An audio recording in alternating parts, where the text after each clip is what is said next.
Num vídeo anterior aqui do canal, teve uma pessoa que deixou um comentário e pediu que eu explicasse mais sobre o sistema de posições do contrabaixista François Rabat. Você já ouviu falar dele? Oi pessoal, meu nome é Alexandre Piazza e nesse canal eu te ajudo a tocar contrabaixo acústico melhor.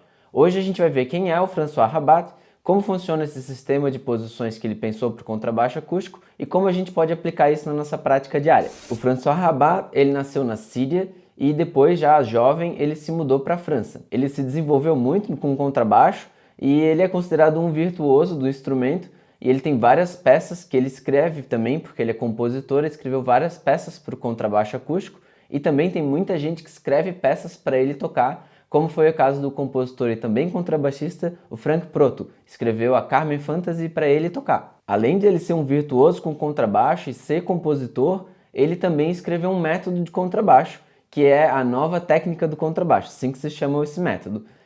Nesse método ele traz esse sistema de posições que é diferente do sistema de posições que se usava, por exemplo, na Alemanha com o Simandl. Mas para além do sistema de posições, o Rabat também tem outras inovações com contrabaixo, que é uma coisa que ele chama de técnica do caranguejo, crab technique, e também ele é o responsável por popularizar o espigão com um ângulo, um espigão que funciona diferente do espigão que a gente usa normalmente, que é reto, que aqui na Alemanha, por exemplo, se chama espigão Rabat.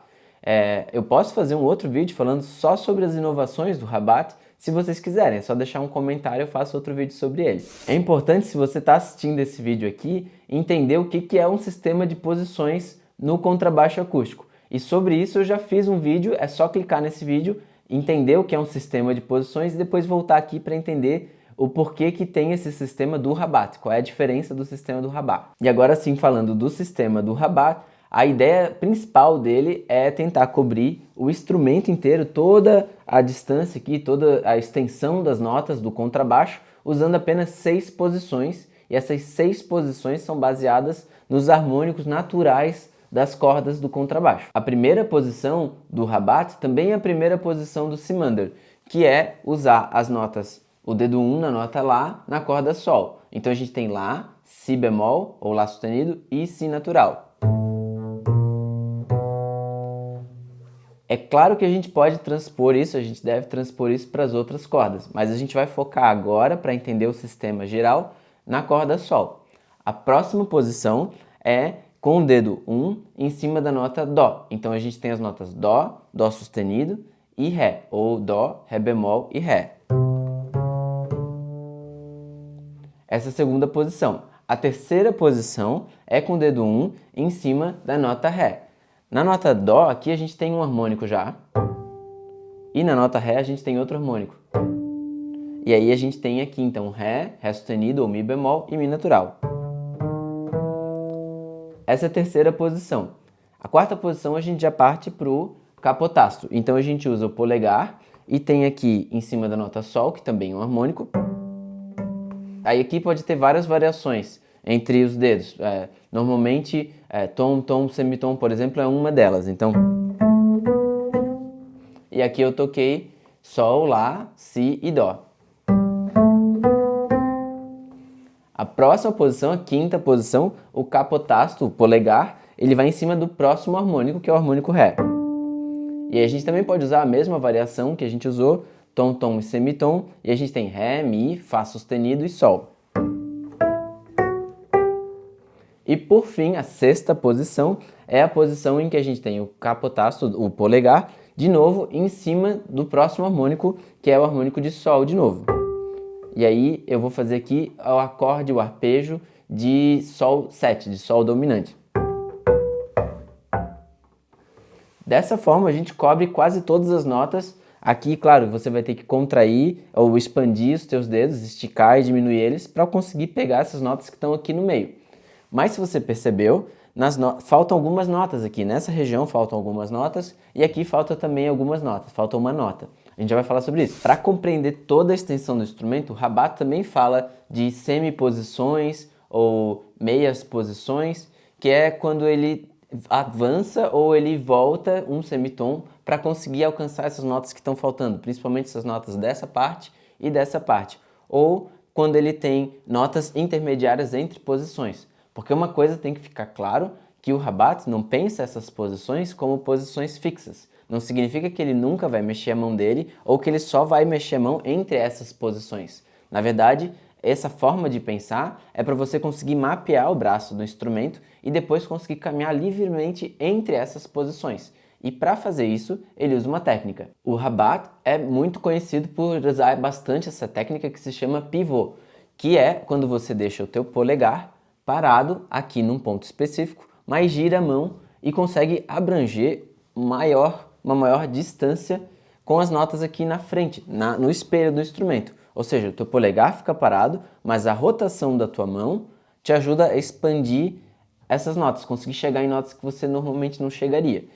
Que é a grande diferença do Rabat para o Simandl, que se o Simandl tivesse que tocar, ou quem estuda com o método Simandl fosse tocar a nota Lá sustenido, a Sol sustenido, Lá e Lá sustenido, você teria que mudar a mão inteira um semitom para trás. O Rabat pode fazer isso, ou pode simplesmente esticar a mão aqui, ou fazer esse pivô e conseguir chegar nessa nota. Essa é uma das grandes diferenças entre o sistema do Rabat e a forma de tocar do Simandl, que o Rabat tem bastante essa coisa do pivô, de rotacionar a mão, e também de expandir ou de esticar e contrair os dedos da mão, que é uma coisa que no Simandl quase nunca acontece. Normalmente o que você vai fazer é mudar realmente de posição, mudar a tua mão inteira de lugar onde você está. Então vale a pena a gente olhar agora quais são os pontos positivos, porque que eu acho que vale a pena você conhecer e entender esse sistema do Rabat.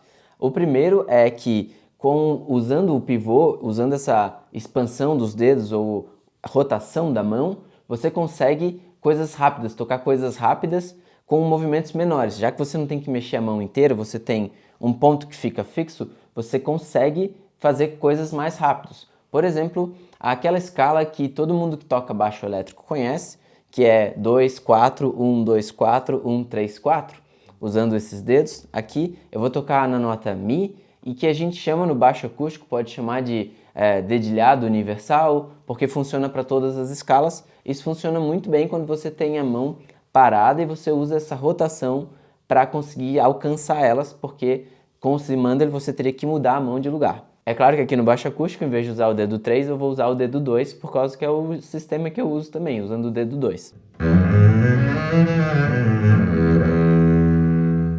Um outro fator que eu acho que é bem legal, que ajuda bastante quando a gente usa esse sistema do Rabat, é que você ganha vários pontos de referência. Você tem o joelho do contrabaixo, aqui o cotovelo do contrabaixo, você tem essa parte de cima que te serve de referência, também tem os harmônicos. Não significa que eles não estavam lá com o Simandl, mas quando você começa a usar o Rabat, você passa a pensar um pouco mais nesse sistema, nesses pontos. Eu uso bastante eles como referência, mais do que talvez antes. E o último fator que eu acho que é bem legal do uso do sistema do Rabat é que você consegue realmente ter uma visão mais ampla do braço inteiro do instrumento. Em vez de você pensar em caixinhas, você acaba pensando em formas mais amplas de dominar aqui, de conhecer o braço ou o espelho do instrumento. Agora, sobre o lado negativo do uso, não do sistema do Rabat, mas principalmente sobre o uso do pivô, que é uma parte importante